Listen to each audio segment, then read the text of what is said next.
حفص بن عاصم نے ابو ہریرہ رضی اللہ تعالیٰ عنہ سے روایت کیا ہے، انہوں نے نبی کریم صلی اللہ علیہ وسلم سے کہ آپ نے فرمایا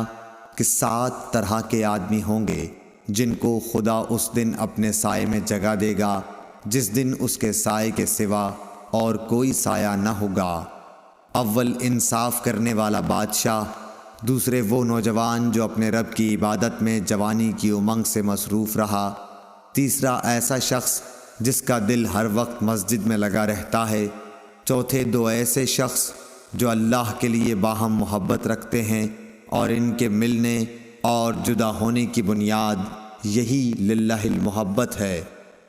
5واں وہ شخص جسے کسی باعزت اور حسین عورت نے برے ارادے سے بلایا لیکن اس نے کہہ دیا کہ میں خدا سے ڈرتا ہوں،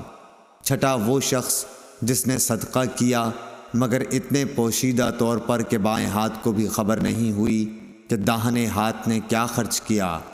7واں وہ شخص جس نے تنہائی میں اللہ کو یاد کیا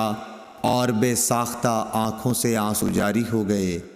صحیح بخاری حدیث نمبر 660۔